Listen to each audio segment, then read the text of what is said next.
আসসালামু আলাইকুম। বিসমিল্লাহির রহমানির রহিম। আলহামদুলিল্লাহি রাব্বিল আলামিন ওয়াসসালাতু ওয়াসসালামু আলা সাইয়্যিদিল মুরসালিন। প্রিয় দর্শক, আশা করি সবাই ভালো আছেন। আল মুমিন ইসলামিক চ্যানেলে আপনাকে স্বাগতম। আজকে আমি আপনাদের সামনে খুব সুন্দর একটি বিষয় নিয়ে আলোচনা করব। যাদের মনের আশা, আকাঙ্ক্ষা, ইচ্ছা এবং নানান স্বপ্ন নিয়ে আছেন কিন্তু পূরণ হচ্ছে না, তাদের জন্য এই আমলটি নিয়ে এসেছি। যদি আমলটি করেন তো আপনারা খুবই উপকৃত হবেন। তো দোয়াটি হলো সুবহানাল্লাহি ওয়ালহামদুলিল্লাহি ওয়ালা ইলাহা ইল্লাল্লাহু ওয়াল্লাহু আকবার ওয়ালা হাওলা ওয়ালা কুওয়াতা ইল্লা বিল্লাহিল আলিয়ুল আযীম। রব্বানা আতিনা ফিদ দুনিয়া হাসানা তাওয়া ফিল আখিরাতি হাসানা তাওয়া কিন্না আযাবান্নার। এই দোয়াটি বাংলায় উচ্চারণ দেওয়া আছে, দেখে দেখে পড়তে পারবেন। তো এই দোয়াটি নানান হাদিস শরীফে এসেছে। তিরমিজি শরীফ, বুখারী শরীফ, আবু দাউদ শরীফে উল্লিখিত আছে। তো এই আমলটি করতে গেলে আপনাকে প্রথমত 3টি শর্ত মেনে চলতে হবে। 1 নম্বর হচ্ছে 5 ওয়াক্ত নামাজ পড়তে হবে। 2 নম্বর হচ্ছে হালাল রিজিক খেতে হবে।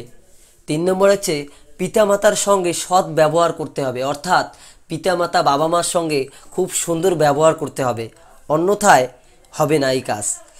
যদি এই আমলটি আপনারা করতে পারেন, আমলটা যেভাবে করবেন, নামাজের প্রথম রাকাতে সূরা ফাতিহার সাথে 10 বার সূরা কাফেরুন এবং দ্বিতীয় রাকাতে সূরা ফাতিহার সাথে 10 বার সূরা ইখলাস পাঠ করে নামাজ শেষ করতে হবে এবং নামাজ শেষে সালাম ফেরানোর পর পুনরায় একটি সিজদায় গিয়ে যে কোনো দরুদ শরীফ 10 বার পাঠ করবেন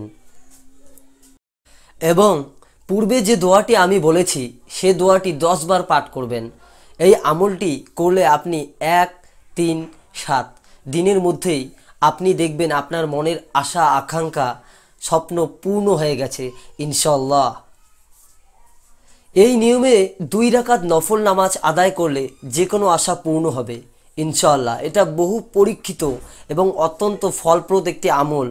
যে কেউ শুদ্ধাচারে, বিধিমতো এবং বৈধ মতে এই নামাজ আদায় করলে 100% নিশ্চিত তার ফল পাবেই।